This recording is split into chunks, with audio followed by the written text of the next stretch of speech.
consider the following dilemma. There's a runaway train hurtling toward a cluster of people stuck on the tracks ahead. But you have the option to pull a switch that sends the train down another track with a smaller group of people on it. You have the option of saving some lives by sacrificing a smaller number of others. Do you pull the switch? This is a common moral dilemma posed to school children to teach them the basics of human rights, a lesson the majority of humanity seems to have missed. In this article written by Julius Ruschel titled Bystander at the Switch, The Moral Case Against COVID Lockdowns, he explains the supposed moral dilemma was never a dilemma at all. He goes on to say there was only ever one correct choice. We invented universal human rights to make it clear that no person or government has the right to pull the switch to send the train down another track.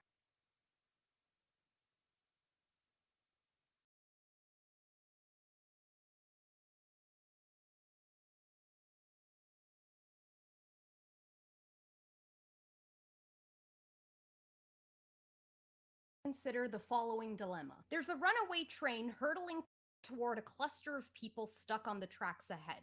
But you have the option to pull a switch that sends the train down another track with a smaller group of people on it. You have the option of saving some lives by sacrificing a smaller number of others. Do you pull the switch?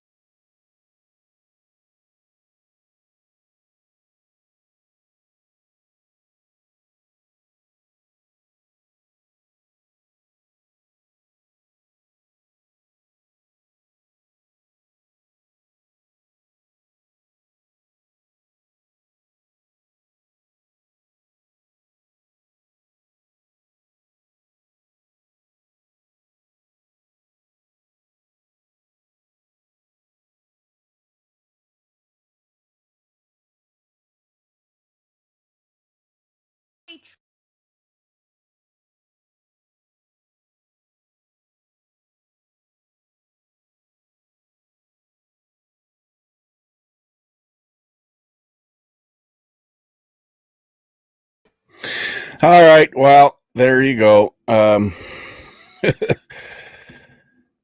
We tried. It's definitely not my internet anymore. It's definitely something else. Either I'm getting flooded with bots, or I just got to get a new computer. Anyways, I encourage you to watch that. What's her face? She is fantastic. Her latest video is so bang on, as she normally is. Anyways, how we all doing, patriots and freedom fighters throughout Saskatchewan, across the country, and around the world? Good to see you tonight. We are having technical difficulties with our guests this evening. We're not sure why. It could be associated with the other issue that I'm having. I'm not sure. We're going to try to bring them on. I see that they're in the studio, but they're not visible. So we're going to try it and see if it works. Now, can you guys hear me okay? Can you at least hear what's going on?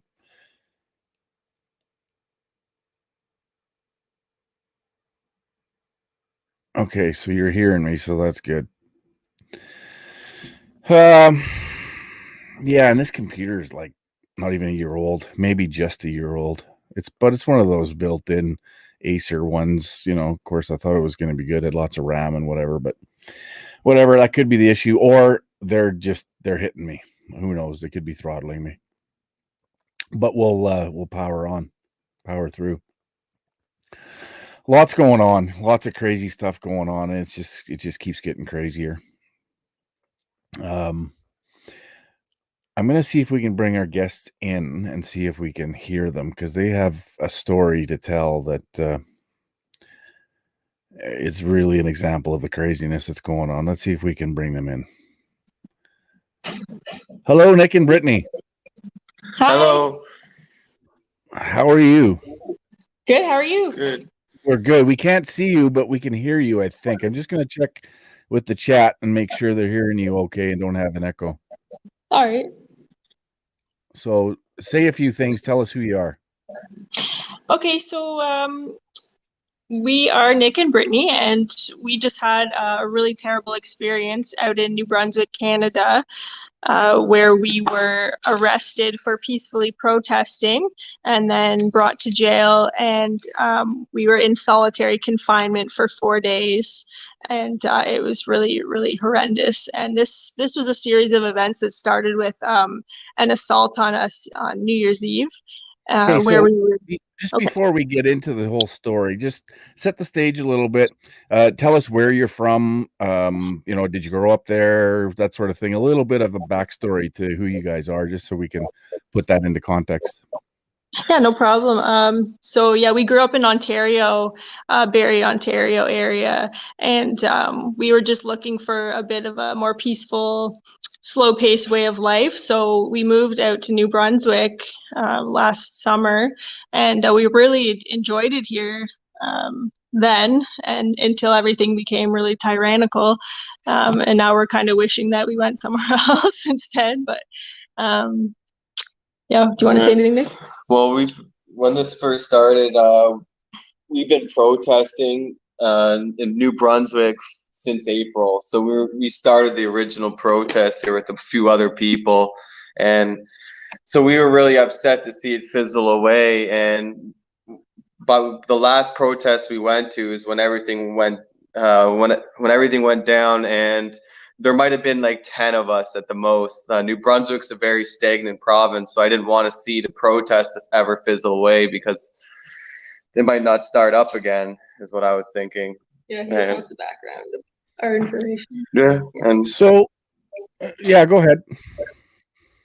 Well, you go. I think that's pretty much it all for our background. Yeah, sure. No, that's good. So New Brunswick, yeah, we know that New Brunswick's been pretty quiet through this whole thing, really throughout the East Coast. Where in New Brunswick are you guys? Right now we're in Bathurst, but when we were protesting the last few months, we were staying in the Shediac area, which is like 20 minutes from Moncton. Oh, okay. Yeah. And so you guys went out on New Year's Eve, right? Yes. And it was a New Year's Eve protest, and you say there was less than 10 people there. So tell us what happened. What happened at the protest, and sort of what led up to the rest of the story. Well, the New Year's Eve was actually an incident that we had at a grocery store where we were assaulted for shopping with no masks while we had exemptions. And so that was our first incidents with the police. But the protest that just occurred where we were arrested, that was last Sunday, not yesterday, but the Sunday before. Basically, we just went there to educate. We have these info packages that we bring everywhere. We've been trying to get them to the politicians and the police and just whoever will take them. Sure. And it's just really good information. It's all verified from doctors and scientists all over the world, just kind of like how the lockdown measures are causing more harm than good, what masks are actually doing to our health, how the PCR test is very inaccurate, and all that sort of thing. So we've just been kind of making our rounds, trying to distribute this material. And that was our main purpose at this last protest, was just to kind of talk to the officers that were there. And we were very peaceful. We just talked to them, and before we knew it, everyone was getting arrested. Well, not everyone, but a few of us got arrested, and it was pretty insane because we were just sitting there talking, like not being aggressive, not yelling at anyone, not being violent in any sense. Okay, so just for my own clarification, because the way it was relayed to me, that you had been put in jail on New Year's Eve and had been in jail ever since. So there's a little bit of a miscommunication, I think. Oh yeah, no, we've been arrested twice. Oh, okay, so you were arrested on New Year's Eve. Yeah. But you weren't locked up. No, I was a holding cell for 12 hours, then we were released. And the second incident, they put us in the holding cell for just over 24 hours, and then we spent another 3 days in actual jail. But with the CV measures, what they do is you basically go in the hole. They put you in the hole for 5 days there, which is basically solitary confinement. You don't even know when you're getting out or anything. It's absolute torture being in there because I mean you're just Yeah. confined to yourself, and it plays, you don't even know what time it is, right? You lose all track of time. And the stressful part about being is there, we weren't given it really much information on how long we were going to be there and what's going on with our court days. Nick, let's back up a little bit because this is just so crazy to me. So you're protesting there last week. Is it Saturday? It was a Sunday. It was a Sunday. And yeah, what it was is like I told the police officer before we showed up, like John, Britt, and I, we said basically we're not even. John wasn't a part of the protest 100%. Britt, I, and someone else came together. We said, yeah, we're just together in our 3 people as a group. And I just have these folders that I've been handing out, and I have videos of me handing them out to police stations and politicians. I don't know. I have city halls, and they're all. I put the names of all the councilors, the mayors, and then try to get them put in the respective mailboxes. So I just do that on video, and I think that's why I was being targeted, because we have mask exemptions. The police know we do. It's nothing new, and we were targeted because we weren't wearing a mask. I mean, and that's what the media said. It says we're anti-mask protesters when we're just protesting the lockdown measures. So when they came to you to like, what did they say? What did they communicate to you when they first came up to you guys? And you're standing there, and I assume there was a number of police officers. They come up, and what did they say to you? They asked Nick what his name was. He was, you were like one of the first to get arrested. Yes, so they asked Nick what his name was, and he said, well, they asked for his ID, and he said, well, I don't carry ID, but my name's Nick DeAngelis. And then an officer kind of snuck up behind him and just started grabbing his arms and saying, Nick DeAngelis, you're under arrest. Yeah, first he said, he asked me for a medical exemption or whatever, and I said, yeah, I'm medically exempt from wearing a mask, and that's how it originally started. But an officer came up behind me, and then they all just came up behind me and said, you're under arrest. I was just standing there by myself, basically talking to 2 officers about the information packet, and they just arrested me. Yeah. And then I kind of walked after him as he was getting arrested, and I kept asking them, well, why is he under arrest? Like, what has he done wrong? And I just kept repeating, why is he under arrest? And nobody responded. They didn't say anything. They just completely ignored me. Okay, so they, I guess at that point, they throw you into either a paddy wagon or the back of a cop car. Yeah, and it was a cop car. So did you ask, like, again, of course you're going to ask, like, what are you arresting me for? Where are you taking me? What did they say? They did. What'd they say to you? I think they told me, I asked about 5, I don't know, a bunch of times, because I had no idea why I was arrested, but I guess it was ultimately for what it was written down was not wearing a mask, social distancing, and gathering with more than 5. I mean, I have a medical exemption, and everyone that was gathering around me would have been the police officers who were already wearing the mask. So if you believe the mask works, they're protected anyways. And I always make that point, but yeah, well, I guess it doesn't really. What they did actually was the Wednesday before the protest, they put us into a red zone, which there's some kind of new rule where you're not allowed to gather with more than 5 people outside. So I think they specifically did that before our protest so that we could get in trouble for gathering with more than 5 people. So you're in the back of the cop car. I'm shocked at hearing this insanity. But so you're in the back of the cop car, and they're taking you. Are they telling you where they're taking you? Did they tell you? No, I thought I was just going to be in and out, just like last time. It blew my mind when we were in the holding cells, and they said that they had something else for us, and that we'd have to go see in front of a judge to make sure. Like, we didn't even know we were going to get let out. They said, basically, you're staying here till we're taking you to jail, basically, until your your bail, like where you go stand in front of a judge. And we did that. So if the judge would have ruled against us, we'd still be in jail. We're just lucky we got a good judge. The Crown prosecutor wanted us in jail, and all the way to our court, all the way to trial, which is insane. So they take you to cells, the holding area, and you're there for 24 hours, and then they take you to see the judge, or then they take you to the prison or the jail and they lock you up there, and then you see the judge after that? Well, Exactly. we spoke to a judge at the holding cell, but right before we went to the actual jail, and then after we had been at the actual jail until the following Thursday, then we got to speak to a judge again at a bail hearing, and she decided that we would be released. So when you're at the holding cells, did they give you an opportunity to call a lawyer? Did they, Nick? I didn't. You didn't get? I didn't. No, I didn't call a lawyer, but maybe I could have. I don't know. Yeah, I mean, yeah, they didn't say anything about it. Like, I specifically asked to speak to a lawyer, but I don't think Nick did, and he didn't get the opportunity to. And my lawyer didn't. I had a duty counsel lawyer, and they didn't really do much for me. Right. So okay, so they take you to the jail and book you in, and to this point, they've yet to really tell you what they're detaining you for. They really have no reason, right? Like, they didn't tell you anything. No, not really until we spoke to the judge and the Crown prosecutor on the phone.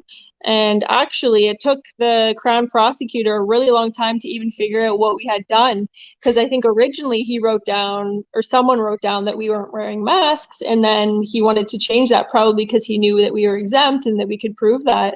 And so on my phone call, which was before Nick's, he couldn't figure out what we even did, and he sat there for 5 minutes flipping through pages trying to figure out what the charge actually is. And the judge was getting pretty irritated, and she said, well, you better hurry up, you've only got 5 minutes, or I'm gonna basically like throw this out. And they had to actually hang up the phone so he could go figure out what I did wrong, what we did wrong, and then call back like 10 minutes later finally with what we actually did. And so what was it? What did they use for the excuse? Gathering with more than 5 people outdoors was the reason for the fine. And I personally was given an extra charge too. They gave me a obstruction of an officer charge, because I told the officer that I was exempt as he was putting me in the cop car, and he told me, well, I'm going to charge you with obstruction now, which is just completely ridiculous. And the part that really baffles me is, while we were in there on the day I got released, they added more charges on me under some emergency measures thing that I don't even really understand how they could do it while I was in there. So they went back into the past and found out that I went to no frills, which is true. I went to no frills twice within the last few weeks to a month. And so they went back in the past and basically saw that I wasn't wearing a mask inside the store, but I never have run-ins with no police or anything. And I have a medical exemption. I even showed it to them in no frills, so it wasn't even a red zone or anything, which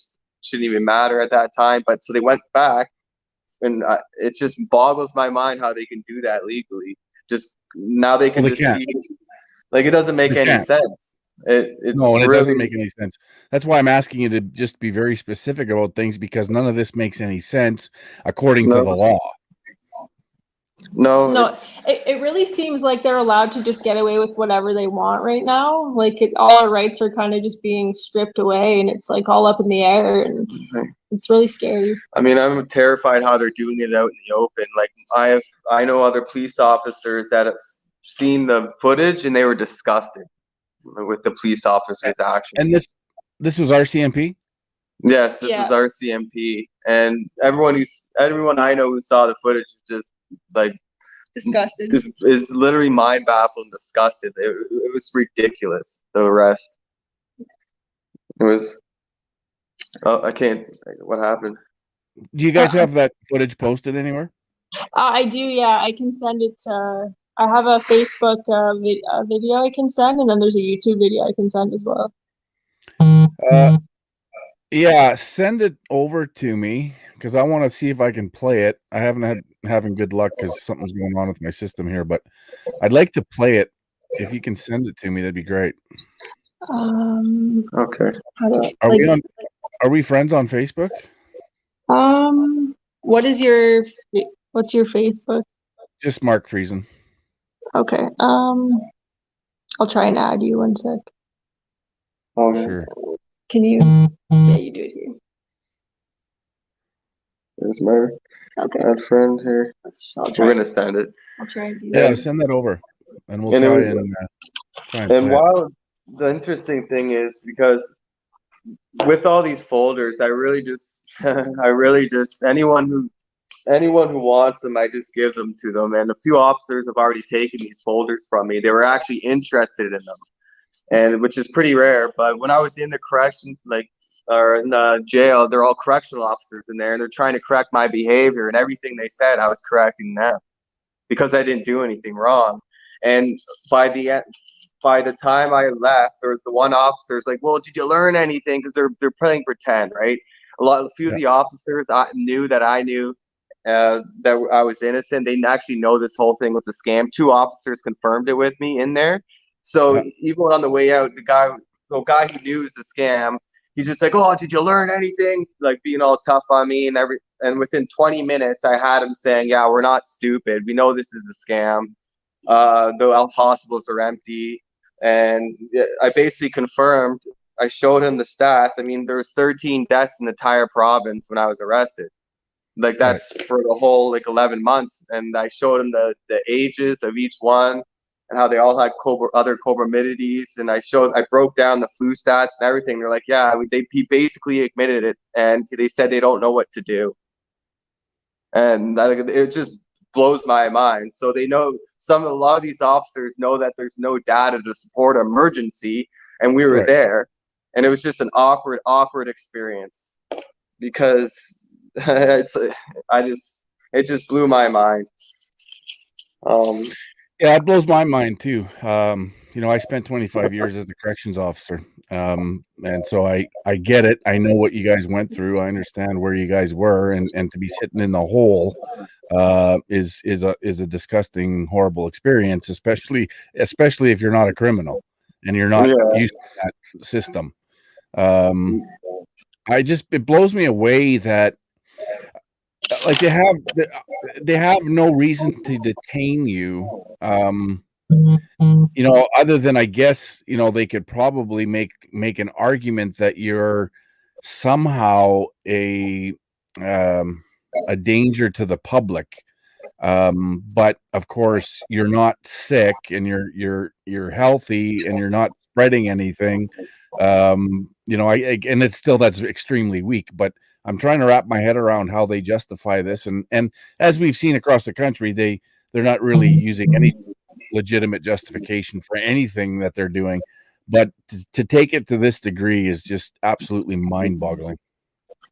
Yeah, it was really traumatic. I never ever want to go back to jail again, and I hope that I never have to. Honestly, for me, with the emergency measures in place now in the jail, it's just scary because if anyone ever even gets sick in jail, and they could literally just say, okay, you have to take the PCR test, and if you refuse, then you're in the hole for 14 days. So it's a whole other scenario. And I'm a healthy person and I eat healthy, so I didn't even want to eat the food there because my body's not used to that type of food, so I didn't want to get sick there. So I barely ate a thing when I was there, right? I mean, you get medical screened every day in there. If someone's sick in jail, it's not going to be fun for anyone in jail. They're gonna probably ask every member in jail to do the PCR test, right? That gives them the ground to do that. And anyone who refuses, you're in the hole. So it's not even the same as before. It's actually a lot worse. And I don't want to ever go back, but I still want to. So I guess I'm not going to protest for a while. I'm just staying low and just handing out the folders because that was traumatic enough to.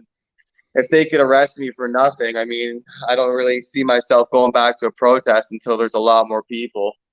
Yeah, and that's there you go. That's exactly why they did what they did, because they need to instill fear not only in you but in everybody in your group, right? And so this is, and obviously they're looking at it like you're the sacrificial lamb. Yes, they are wrong. Yes, you can probably sue their ass off. But by the time that runs its course, they've already achieved their goal of instilling the fear, right? So this is how it's lawfare, essentially. Yeah. Oh yeah, yeah. They're just trying to silence people, and I think we were like the prime targets because we've been protesting pretty consistently. And we were at Higgs, the premier's house. We went there for maybe like 3 or 4 weeks in a row, and he really didn't like that. And we've Okay, never. well, okay, that tells me more. This is obviously a response to that. I'm suggesting.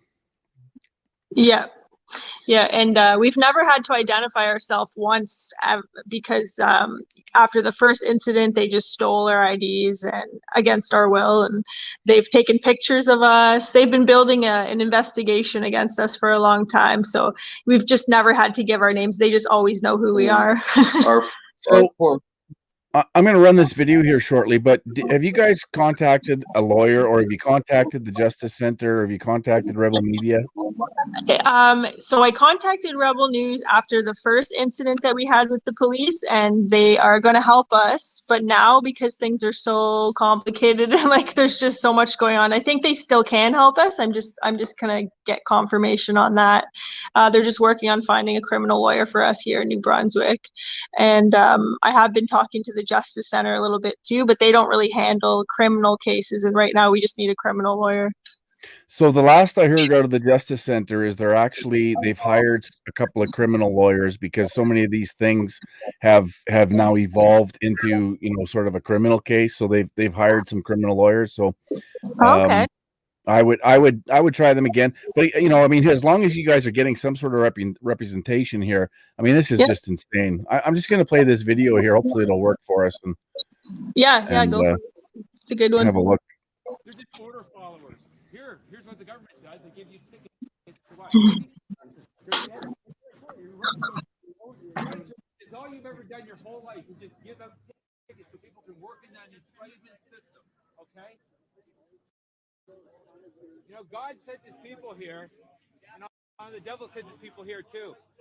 And now that we got this going on, we know who's who. And that's who they're controlled by, the devil. These people are totally controlled by the devil. They don't even know how duped they've been.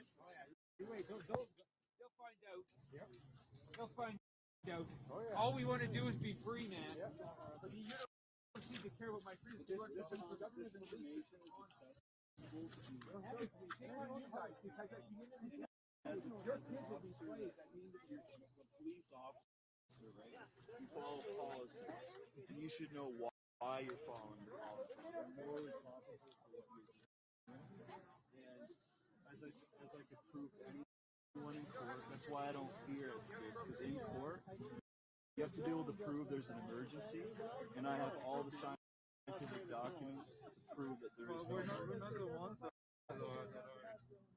I understand that, but I'm just saying when the right time comes, do the morally right thing. Look at the science, and you're gonna have to lay down your badge. Unfortunately, my friend, I do actually want to conversation. You look like someone. You got it wrong. You got it wrong, sir. The streets are safer now. Look at that. Our CFP doing a valiant job of keeping the streets safe. Hey, John, you take the key in my pocket. That stuff was happening in Nazi Germany, too, you know. Oh, another one being arrested. What a shame. This is how it happened in Nazi Germany, boys. Let's have a look. So my goal isn't to get all angry and aggressive. My goal is to educate you, and it's not working. But like I said, go home, look into some of the things I told you. Hey Nick, do you have any papers to give this guy? Me and Nick are here to educate. We're not here to cause disruption. Well, unfortunately, with the government decision to go, do you have anything to do? We'd love for you to read this and just on your own time. We worked really hard. I just went over a lot of stuff. This is a U.S. mistake. It has court rulings, video confessions, and everything.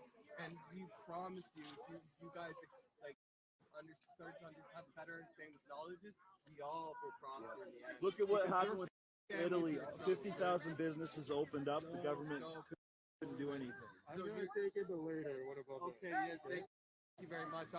We're getting this out to everyone. Unfortunately, guys, what I want you guys to understand today is that the government has decided to go back to the rate phase, which doesn't change your guys' opinion or ours opinion. But there is no red phase because there has to. If you look at the rules, there has to be the hospitals have to be overwhelmed. There has to be an emergency. There is no emergency. Well, they have to. So it's illegal. So It's illegal. What they're doing is illegal, and I will always stand up for what's true. And fall and do the sign. Do you understand? We had a conversation. You're kind of going away from the conversation that we had that was based on science and that was based on. And what I'm telling you is that the laws that they're enforcing right now are based on the fact that the hospitals are overwhelmed and there's an emergency. No. Those two things, yes, they are. It's based on the fact that we're masks. What's it? Based on the fact that we're masks. Wear a mask. First of all, I have a medical exemption. Second of all, okay. Okay, where is it? Can you have a proof? It's in my car, yeah. But actually, I have a digital version. Please provide it right away. If not, you'll be issued a ticket for violating the emergency measure. Well, actually, you can't. I'm going to do it just for your benefit, but actually, you can't do that. What is the purpose for people having to wear a mask? You just say, I have 100 studies here that show masks actually don't do anything. Of the Emergency Measure Act, so we'll be giving you a ticket. Please provide a piece of ID for me to do that. Because there's no emergency, because 13 deaths in province based 100. 100. Please provide a piece of ID so I can write you the ticket. It's Nick DeAngelis. I don't have ID on me. I don't carry ID on me. Okay. I've had millions of tickets. I don't know how many tickets I've had of these. Yeah. It's Nick DeAngelis. Here's my yeah.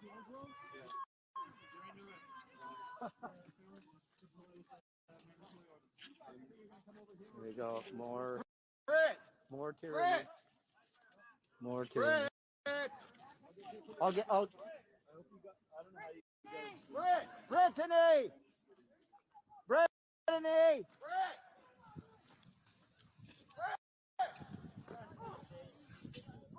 Brittany! Brittany, he's calling you. Nick is calling you.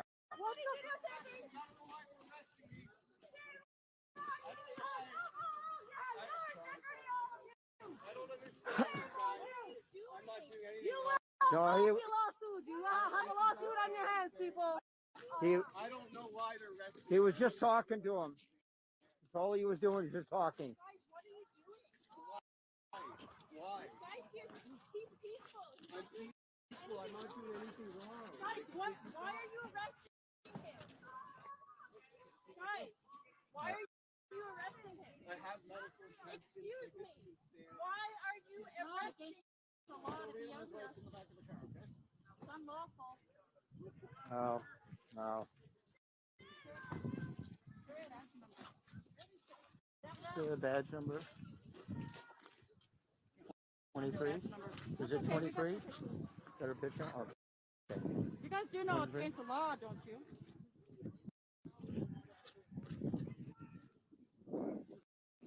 Here we're about to gathering, right? You just arrested someone for saying. For failing to comply with the emergency measures. What do you the mean? act in itself. So there's several conditions. How is he? Okay, cool. Do you have a piece of ID on you, sir? No, I do not. Okay. Have you identified yourself as a police officer? I'm not doing anything illegal. So okay. Are you going to identify yourself so we can issue you a ticket? In order to make sure you get this on recording. Yeah. The only way I have to identify myself is if I'm committing a crime. Okay. So we're advising you that you're committing an offense under the emergency What measures. offense? So you're taking part in a gathering above 5 people? Actually, you guys are the ones gathering with me right now. So this whole I'm not. No, with no, them right yeah. now. I'm a person on the street. You I- actually. I've been counting. He's under arrest. And he's seen me counting. There's never been more than 5 here. There's more than 5 people. You're under arrest. All right. So are you going to identify Are you going to Identify yourself. You're under arrest.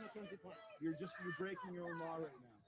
1, 2, 3, 4. Get away from me. 6-foot rule. Get away from me.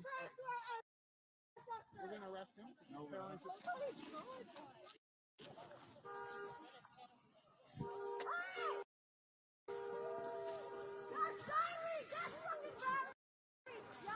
Stay back. You guys should be ashamed. This is ridiculous.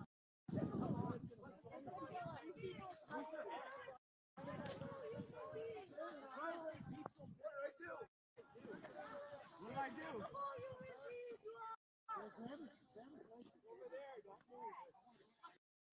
Don't move.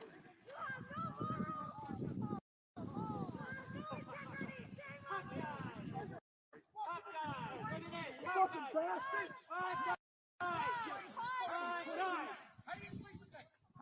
Help me, guys! Hey, don't move. That's an action. Oh, wait, top now. You guys are fucking pussies. Look at this. Oh, this is going on Canadian. All across Canada. Look at this.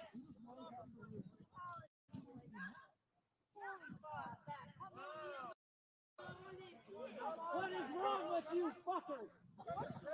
Wow. This man here was just talking peacefully. He was giving the facts. And the officer there with the coon cap, or whatever you want to call it there, he just arrested somebody earlier. Brittany, take these keys. You guys are yours. Pile on. You can't handle it. Let's go. Pile on. Let's pile on. You guys are gonna get charged, Chris. I hope you know. Need 5 more. I'll stand up with my. Get the rest of your gang. You can't handle it. Did you get him? You're a coward. I already got one. You fucking coward. You fucking coward. Wow. Look at the cop has no mask on over there. But get him. Hey, get him.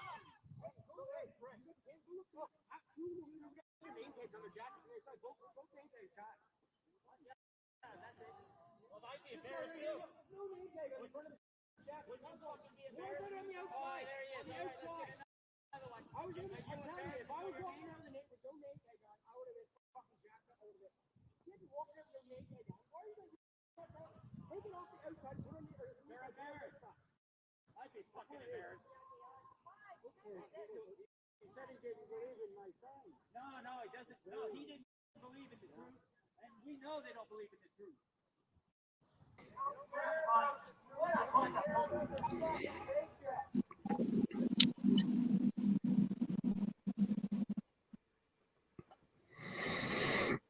Absolutely disgusting. Isn't it? Yeah, it's just it's embarrassing. It's disgusting. I mean, find an adjective to explain that. It's just. Well, I know, it's crazy. all I was doing was handing out those folders, and that's why I believe I was targeted. Like, I mean, I wasn't doing anything else. I was thanking the officer for accepting the information. I was ecstatic because some of the officers were actually accepting the information. I mean, 2 officers did, and then only for the 1 officer to ultimately arrest me. And I don't know.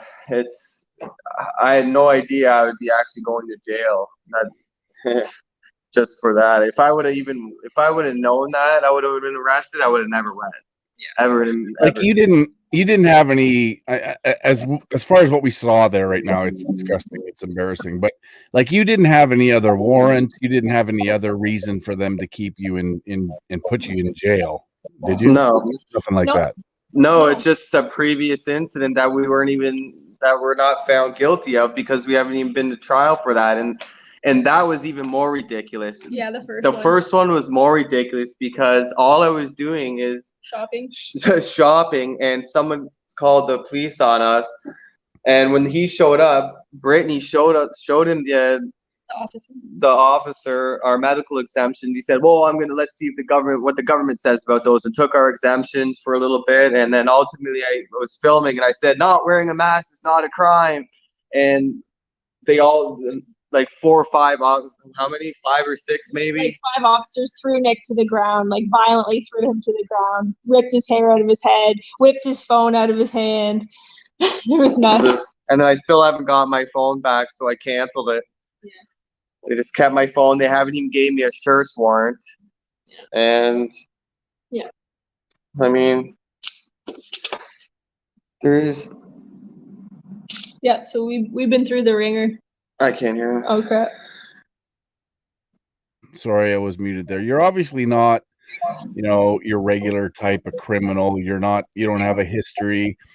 Tell me a little bit, Brittany and Nick, of your experience in jail and actually being in the digger in the hole. It was pretty brutal. Like I felt hopeless actually at times. Like I went in and out of feeling like hopeful, like it might be okay, and like how on earth are they going to justify keeping me here longer? But then sometimes I would feel like, well, like the world's gone crazy, and what if I have to stay here? And I would feel like I was going to be sick. Like I would have panic attacks. I wasn't able to eat anything. What about you, Nick? Well, it was terrible. I mean, it was one of the worst experiences Of your life. Of my life, because I had no idea how long I was going to be there. It was just very, very confusing. It was almost like you're in a bad dream, because you're completely innocent. All you're trying to do is help, and you're put in that situation. And it makes it very surreal. Like I would scream under the door just to hear my friend down the hallway. Like you put your side of your head on the floor, and you just put your ear by the door just so you can hear them faintly. And every now and then it's just, "Are you all right, buddy?" And then that's about it. I mean, once you're in the hole, it's a matter how strong you are mentally, right? It's especially if you're very active. I'm a very active person. I have a lot of energy, so I was pacing around, like just circling. It's enough to make you go insane, and that was only a few days. Had I ended up going to jail over this, I'm pretty sure my mental health would be greatly declined. So I just thank the judge who let me out, because ultimately it came down to the judge.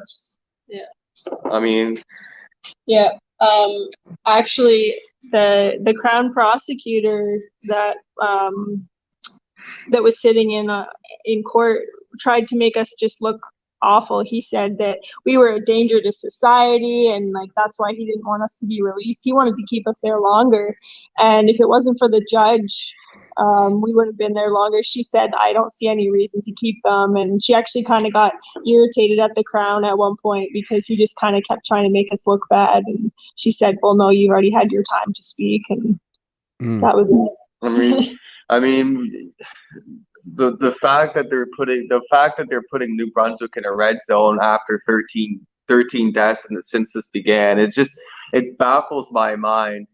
And the only reason Britt and I have been targeted, my friend, is because since the mask mandates became a thing, like this was many months ago, I've only seen 3 other people in the entire province not wear a mask inside the stores. We've been to grocery stores, malls, and we're always the only ones. Like when you're in a mall, you're the only ones without a mask. And then sure enough, we've had the police called on us many times, 5, 6, 7 times, where they're actually showing up. Yeah.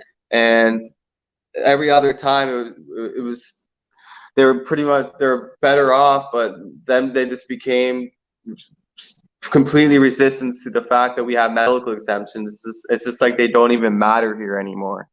Right. And we've been. So are you guys obviously you'll be talking to Rebel and JCCF. Have you guys started a GoFundMe at all? We did. We started a GoFundMe a little while back, but something happened to it. I don't know what, but for some reason there was some people that weren't able to donate. Like they would donate and then the money would just go right back into their bank account. So we ended up just we switched to a different one. We're using a Plum Fund now instead, and we're just we just started accepting e-transfers because it was easier. And our whoever made the GoFundMe for us can't access the money right now. It's under review, whatever that means. Yeah. But the problem is with all of this, if we just beat the charges, it means nothing. It doesn't set a precedence for anything because it's just a waste of time. Yeah. We have to counter with something. We have to sue, and because they're attacking our lives personally, they're putting our lives through hell, and we have to do something. So I just want to, on that note, I just want to read you a headline out of Saskatchewan because there's been a bunch of us get fines here. I've had 4. Sort of leading the pack here in Saskatchewan. But the headline in our local newspaper here says 10 pandemic charges in Sask withdrawn. Because they don't have a leg to stand on. They're not worth the paper they're written on. And in my opinion, I would suggest most of these tickets, even what you guys have the fines that you've been given or whatever, will not withstand a charter challenge. I can't see how the government cannot prove that the measures they're taking are appropriate for the circumstance. According to our charter, they have to demonstrably prove that the measures are appropriate, and they can't do that. And the evidence is against them, and they know that. So I think in the end, none of these are even going to see the light of day in court. But as you said, the problem is there needs to be accountability. They need to be sued. And so, yeah, I mean, as much as I can encourage you guys to definitely, try to raise some funds to get a lawyer, because I don't think the Rebel or JCCF are going to take on any lawsuits in that regard. This is all in defense. So, a bunch of people aren't going to have to pay for these fines, but at the same time, go forward with a GoFundMe or whatever, a Plum Fund, and try to get a war chest and hire a lawyer to sue these guys. And it has to happen across the board. Obviously I'm looking into it. So are a number of others. We just had our premier call us all a bunch of idiots. And then the next thing you know, we see that they're dropping cases left and right. But he called us a bunch of idiots because we protest and we do what we do. And in the one occasion, 9 people went on the street legally, and the cops didn't charge them with anything because they couldn't. There's nothing to charge them with. But they went in front of our chief health officer's house and protested there. Of course, again, they didn't break any laws. But then the premier responded and called them all a bunch of idiots, and pulled the emotional card, and this is this person's home and it's just not what we do. Well, what about the people that are getting charged $2,800 a piece, police coming to their house to issue them tickets? What about all that harassment? What about breaking the law in doing all of this action, because it all goes against the charter and they know it? So these people have to be held accountable.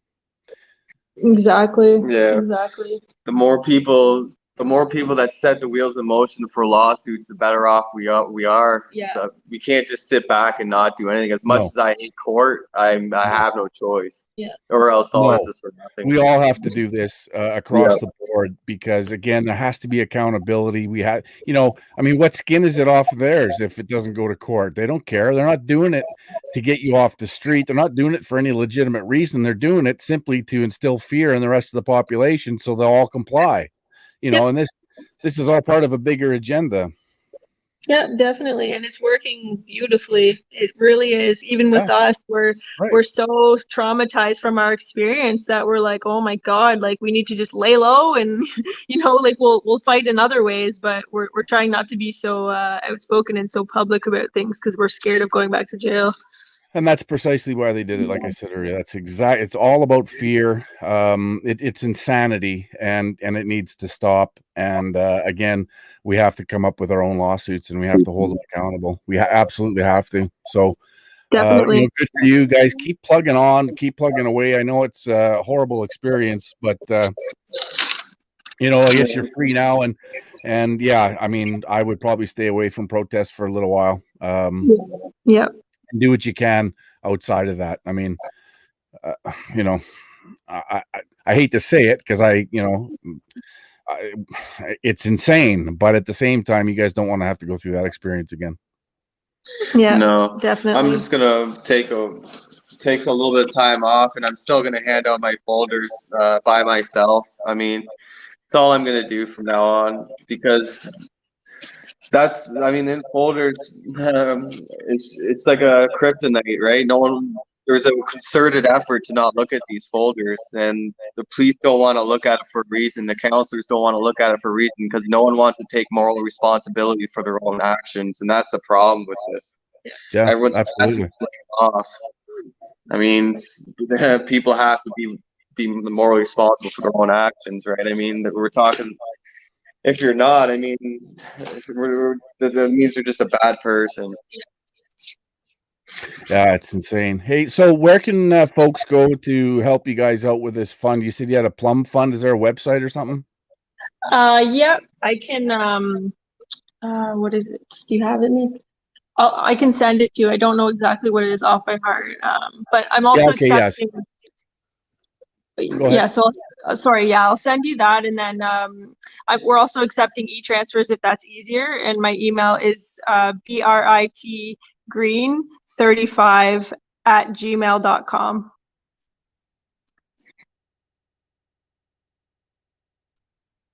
Okay. Sorry, PRIT.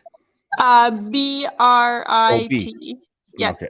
Brit Green 35. 35. Yeah. At gmail.com.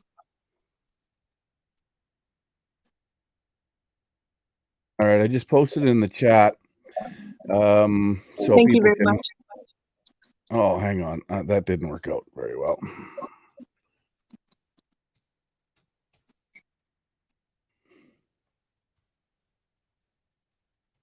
Let me see it.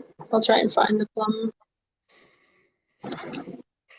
Yeah, okay. So disregard that first one, you guys. It's the second email I just posted, britgreen35@gmail.com. So if you want to help these folks out in putting together a little bit of a legal defense fund and start the ball rolling on the lawsuit, it's just insane. And I guess people can reach you at that email address too, hey? Yeah. If anyone wants to chat, I'm there. Okay. All right, sounds good. So, yeah, well, thanks for coming by and telling us this absolutely horrendous story. But it's a story that needs to be told, and there's so many other stories like this happening right now across the country. So, good luck to you guys, and keep us posted, would you? Yeah, definitely. Yeah, thanks very much. Thanks for having us. We really appreciate it. Thanks for everything you do. All right, thanks, folks. We'll talk to you soon. We'll stay in touch. Yeah, Alrighty. thanks. All right, guys. Take care. You too. Bye. Bye. Wow, they sound like real hardcore criminals, hey? Oh man, it just burns my ass. I don't know. I'm just the last few days I've just I didn't go online the last couple nights, Saturday night or last night, because I'm sick. I'm sick to death of all this shit that's happening, and I don't want to lose my marbles online. And I felt like if I went live Saturday or Sunday, I would absolutely lose my shit and say things I shouldn't say. But I don't know. This is just well, this isn't Canada anymore. I'll tell you that much. This is what we grew up to fear when we were taught about the Stasi in East Germany, and we were taught about the Soviets in Russia, and we were taught about the Nazis in Germany.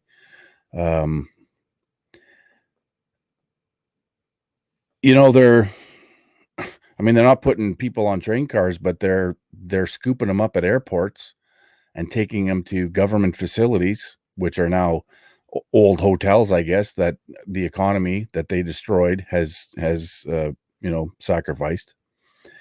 Here we are. We're in it. And people better wake up damn fast, and all of them. And if anybody's out there that hasn't gotten involved or thinks it doesn't affect them, you got another thing coming. It'll affect you. They'll come for you. They're coming for everybody. Anybody that stands up, anybody that doesn't comply, that doesn't submit to tyranny, is on the bubble. Your turn is next.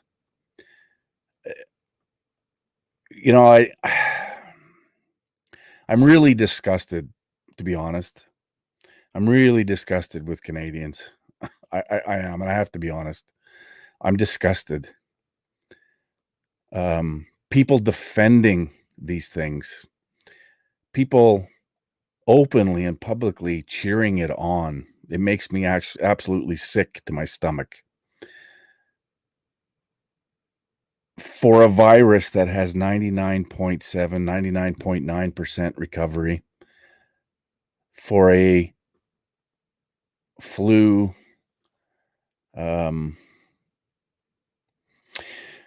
I keep in contact. Before I finish my thought, I interrupted it with another thought. I keep in contact with a number of doctors that still won't go public, but one of them sent me over some information the other day. I posted on my Facebook. You guys probably seen it, or some of you probably have, and Twitter.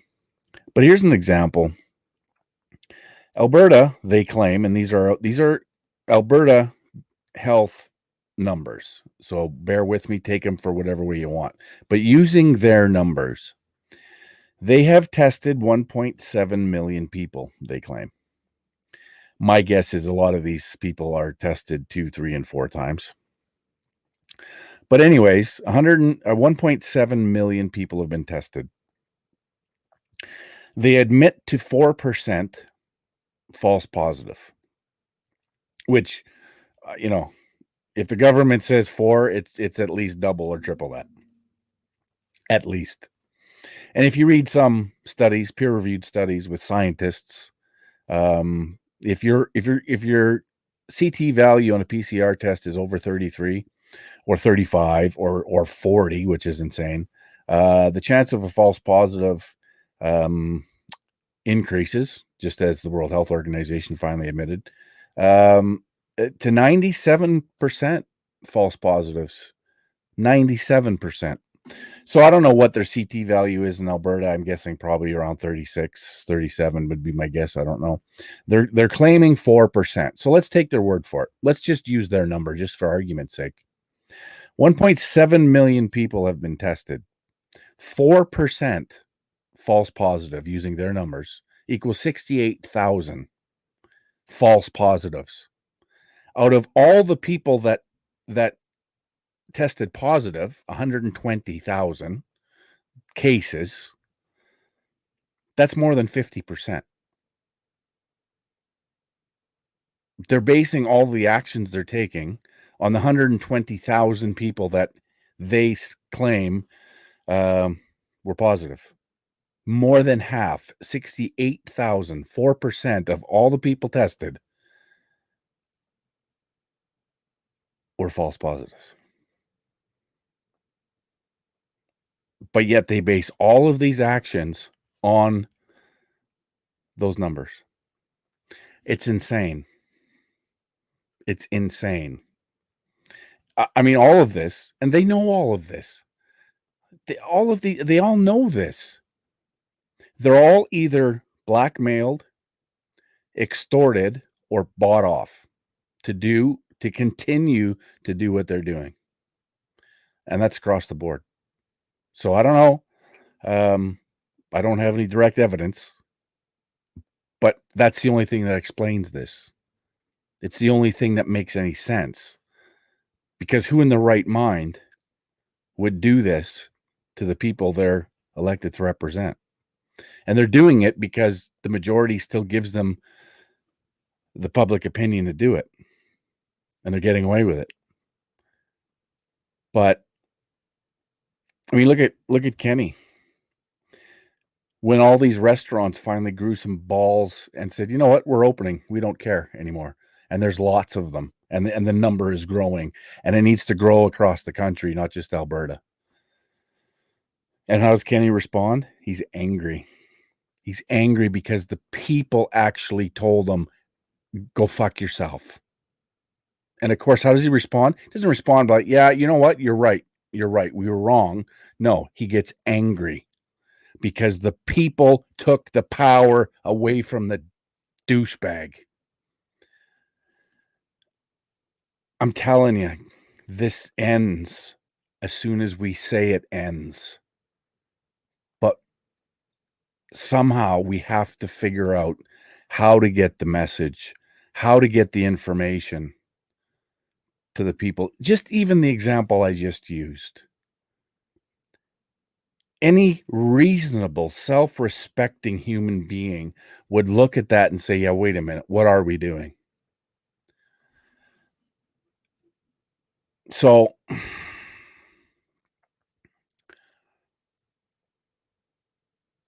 yeah, Kenny tried to make it look like his idea. Yeah, he's just, he's one of the worst ones, to be honest with you.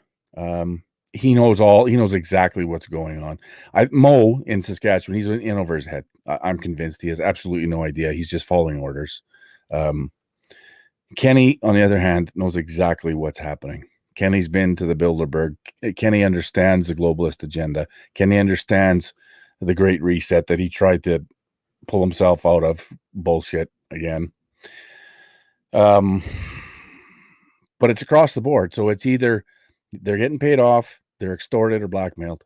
That's the only thing, because all of the information that we all have puts all of this to shame. It ends it.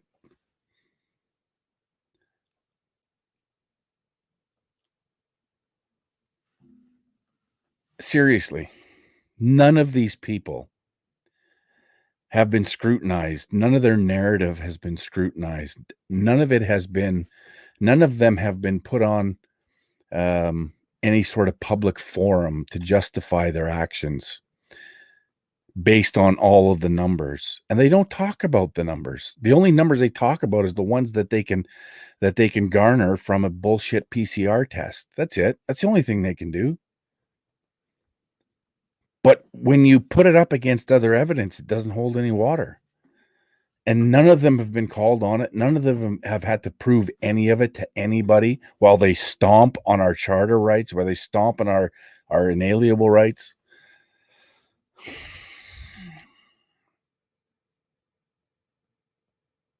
It's like I mentioned in this article in the Saskatoon Star Phoenix, 10 pandemic charges in Saskatchewan withdrawn. Well, of course they're withdrawn, because they ain't worth the paper they're written on.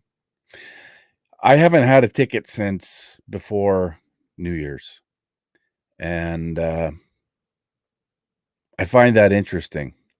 And it makes me wonder what's going on behind closed doors. Tamara got one on Saturday in Regina. There was only one issued. I have 4 of them already. Saskatoon, we've had 2 events there, New Year's Eve and then another one after. No tickets were issued. And who knows, maybe they're still investigating. But I have a sneaking suspicion that somebody a little higher up in the food chain, at least in regards to the courts in Saskatchewan, has basically told them these are dog shit, they're losers. And when an article comes out in the Star Phoenix, and it just came out like about an hour ago, maybe a little longer, 2 hours ago, saying that charges are withdrawn, I'm thinking something's going on, because they haven't given me a ticket, like I said, in a month. And I was, I shouldn't say that, I got one in Moose Jaw. Yeah. But the Saskatoon police it seems they've backed off. And I'm not sure, but I'd like to be a fly in the wall in that office because something's going on. But I mean, none of this surprises me that they're withdrawing 10 tickets. They're dog shit. They'll never see the light of day. And I didn't think they would, because you can't win. They're losers. They're hardcore losers. And if they are, which we knew they were, what the hell are the police doing? Like, leading up to this, a lot of the police were saying, we're just doing our job. We're just doing what we're told. And I would ask, so what happens when you're showing that you're breaking the law? What happens when it's proven that what you're doing is against the law and against the oath that you've taken? What then? Well, I guess, and one comment was, well, I guess we'll stop. Well, okay, so it's time to stop. It's time to pull back. It's time to not break your oaths. It's time to not break the law in uniform, and constitution that you're supposed to be in position to defend and serve the people, and the rights afforded to them, not only by constitution but inalienable. It's time to defend those people. It's time to defend the people you were hired to serve, the ones that you gave the oath to. Because you didn't give it to your boss. You didn't give it to the mayor. You didn't give it to any judge. Your oath is to the people and the Constitution and the Charter of Rights and Freedoms that you swore to uphold. So do your job. If the oath means anything to you, do your job. Defend it. Uphold that charter. And this goes for cops across the board. I can't imagine. I can't imagine. I tell you, if I was still in the service, I would be leading the charge. I'd be leading the charge. And again, it's not, mine was in corrections, but still a peace officer. It's insane. And more of you guys, gals in uniform, sign up with On Guard, Police On Guard. Sign up to that group. They have a constitutional lawyer. They've hired Rocco Galati. They're going to support you if you stand up for what's right. And you all know what's right. You damn well better. You shouldn't be wearing that thing. You shouldn't be in the business if you don't know right from wrong. And what you've been doing to this point is wrong. Flat out wrong.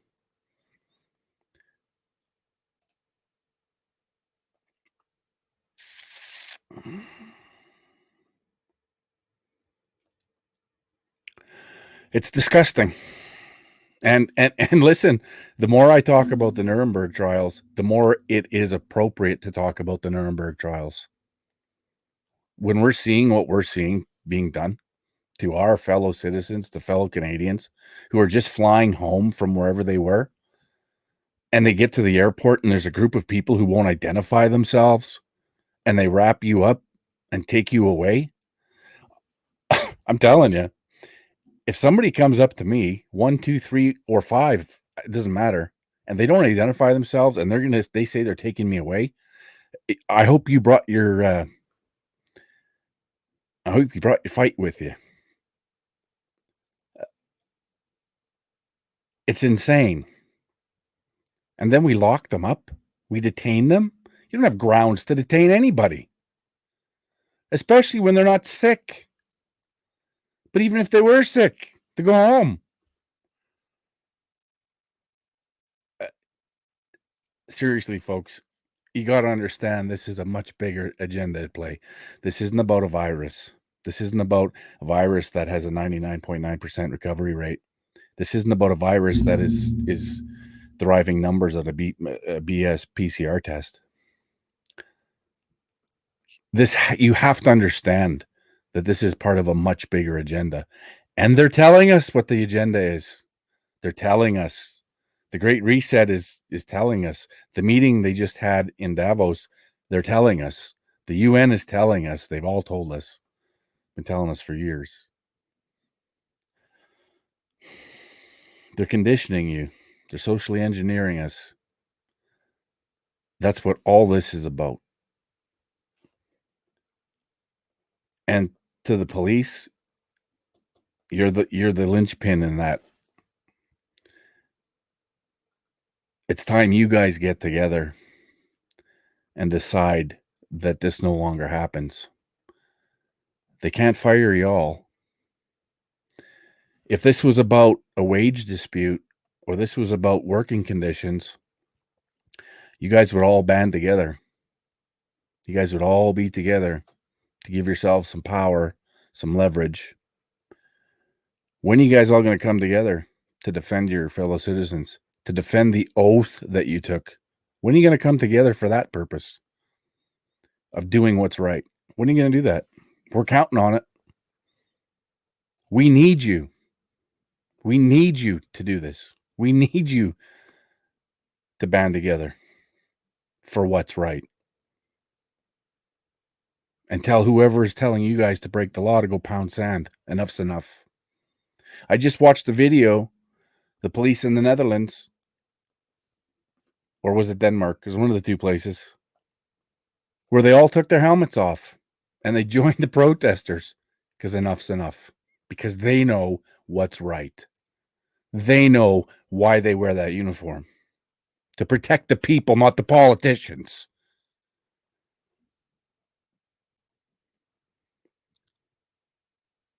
So it's time.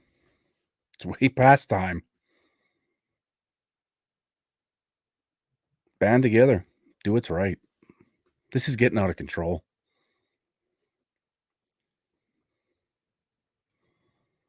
Yeah, Vienna, Austria. That's right. Thank you for that. Yeah. But we've seen it in other places too.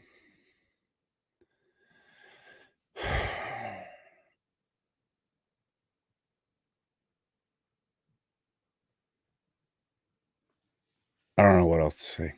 I'm so thoroughly disgusted. And I have been for a number of days.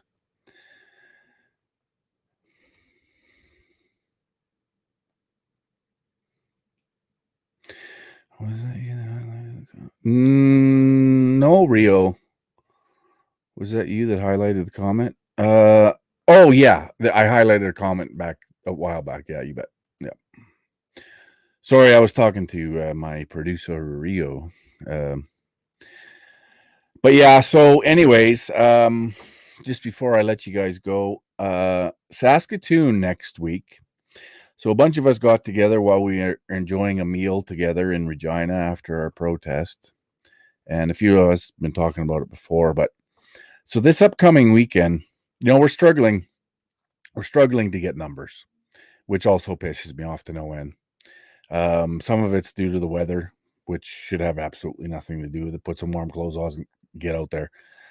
Some of it has to do, I think, with Mo calling everybody idiots and the whole province banding together to support Shahab.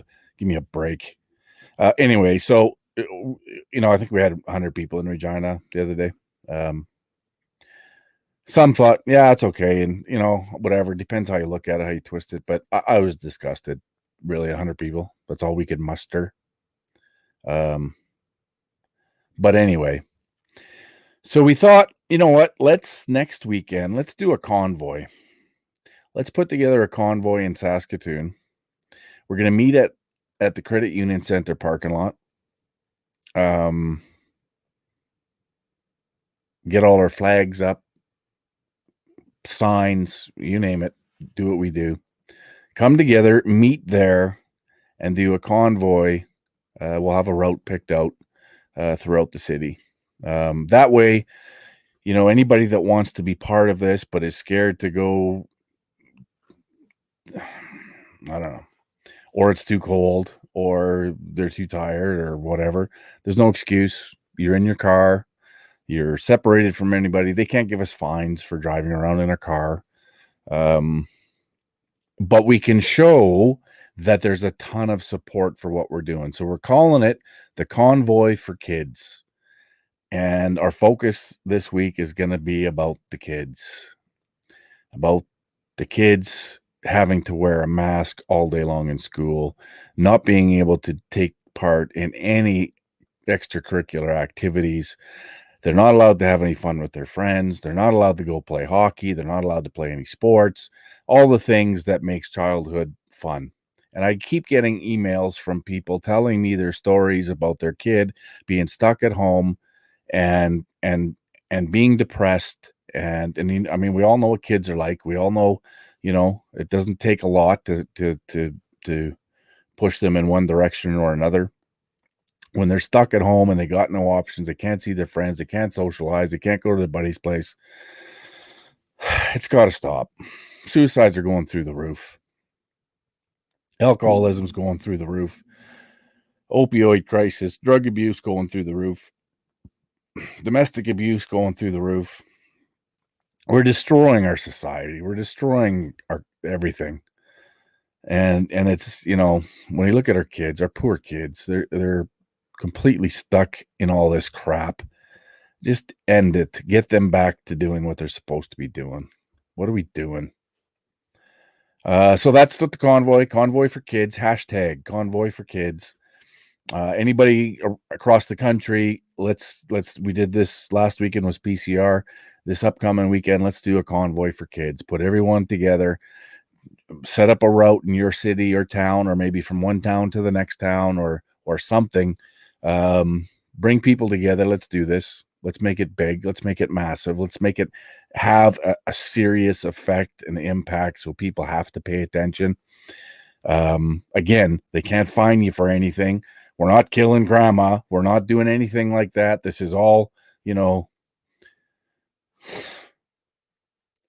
but at least we can get some attention and we can show that there's a lot of support for what we're doing. And so in my opinion, this one in Saskatoon and wherever else you guys, but this one in Saskatoon has to be big. It has to send a strong message. It has to have a lot of people involved. And I'm getting calls already from people outside of Saskatoon that are going to come in and join us from Prince Albert. And we're actually talking to people in Prince Albert to see if we can maybe go up there and do something, which is good because Prince Albert feels completely neglected, but at the same time, we don't see anything happening. So we're going to help them out. We're going to get them rolling. And I'm also in contact with a number of different people in the province. We're making plans for me and somebody else to go and see them. They're going to put some people together in certain places, and I'm not going to say where. And nothing. It's going to be obviously underground because that's the environment we live in now. So we have to go underground and spread the word. And Mr. Mo, rest assured that I will be spreading the word in all the small towns that I'm invited to. I'll be going to farms. I'll be going to community centers. I'll be going from one end of the province to the other if I have to. And we'll be doing it all underground. It's all going to be secret. So you can't and send your Stasi or your Nazi, your SS to come and break shit up and hand out tickets. It's going to happen, and it's happening underground. So that's where you have put us. That's what you've all done to force us to do. So we'll do it. Oh, you guys have no idea how angry I am. You have no idea how pissed off I am. I'm pissed off at the government. I'm pissed off at the cops. I'm pissed off at my fellow citizens who just want to sit on their ass and accept all of this. And then there's the ones who promote it and they're begging for more. And this has been a long fight to this point, and we knew it was coming. I'm pretty pissed, and I'm seeing other people getting pissed. And I thank God that they are, and they're speaking out. And if you guys haven't heard it, go watch Nadine Wellwood's video on YouTube. She knocked it out of the park. She was fantastic. Calling Kenny a coward, which he is. Mo, you're just as much of a coward. All the MLAs in Saskatchewan are cowards. You're all cowards. Every single last one of you, because none of you step out that party line. you'll step out to do what's actually right. You'll give a little bit of lip service to people who call you just because, you need their vote. But none of you will publicly stand up and stop this horse shit because you're cowards. You're good for absolutely nothing. Nothing. Stand up, be counted. Get a set of balls, get some courage. Do what's right. Question. Give some opposition to this. We don't have any opposition. Zero. I can prove to you that PCR is bullshit. Does anybody listen? No, because they can't. Because nobody's exposed to anything. It's one single narrative, and you guys are all complicit. Every last one of you piece of shit politicians that won't stand up and defend the people you're supposed to represent. Because you're too worried about losing your cushy little job. Get a set of balls. Serve the people that you were elected to serve. And do what's right for a change. It's pathetic. It's disgusting. And that goes for all of you across Canada. We got no opposition in Parliament. We got no opposition in our legislatures other than a few. Randy Hillier, he's a hero. A couple of more stepped up. Baber, he's a hero. There's a few more in Alberta. I'm hearing they're starting to find their balls. None in Saskatchewan, not one. Not one. Oh. And I'm supposed to, Quick Dick McDick tells me I'm supposed to thank Shahab and Mo. You know why Quick Dick says that? Because Quick Dick understands in his mind that there's only the NDP and the Sass Party. So we have to stand behind the Sass Party because we don't want the NDP to get in. That's it. That's all he thinks about. Instead of the bigger picture, instead of understanding exactly what's going on and calling these guys out for what they're doing. Grow a set of balls, Quick Dick. Think outside the politics. Talk about the kids who are getting railroaded in this mess. Think about your fellow farmers, your people in your community who are getting screwed by all of this. It's not about politics anymore. It's about doing the right thing and standing up for what's right. And what's happening around here isn't right. People are losing their livelihoods. They're losing their jobs. They've lost their jobs. They're losing their lives. They're taking their lives. Because you want to thank Mo and Shahab for the great job they've done? Bullshit.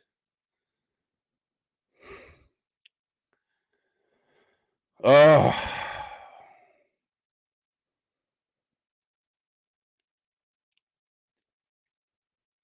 And I apologize for all the swearing, but you know what? I'm up to here. This insanity has to stop. And the only way it stops is by the people. Politicians ain't going to do it. They have no soul. All they want to do is pat themselves on the back. What a great job we've done. Bullshit. You're complicit.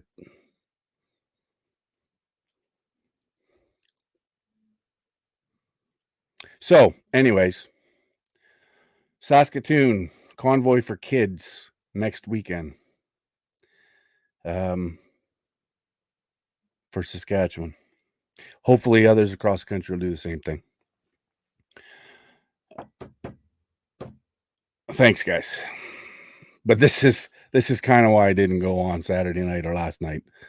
Because I'm glad that I did tonight because this gave me a chance to vent a little bit and get it out. So I appreciate you guys coming around. And that's it for tonight, I think. I don't think there's anything else I had to bring up. If you guys can, if you're in a position, whatever, help those two kids out there out east. I mean, to go to jail for standing there, exercising their rights under our charter, it's sick. So if you guys can give them a hand, send her an email, brittgreen35@gmail.com. Send her a message even. You know, if I know money's tight with a lot of folks. But even just, just a message of support would be helpful too. Shitty thing that to go through. Kellyanne Wolf, she was busted again, hauled away to the clink for a few hours, 12 hours, I guess, or 24 hours, maybe. I don't know. Anyway, Yeah. That's it for tonight. Oh, and as far as my opening thing goes, so the copyright, they're saying they're using that so I can't monetize my page or my channel, which I haven't anyway for a long time. But that's really it. I've had that song for over a year and nobody said anything up until the last couple of weeks. So I'm just going to keep playing it. I'm just going to keep using it. Unless I can make another one that's better, but for the time being, I'm just going to keep using it. I don't care. Anyways,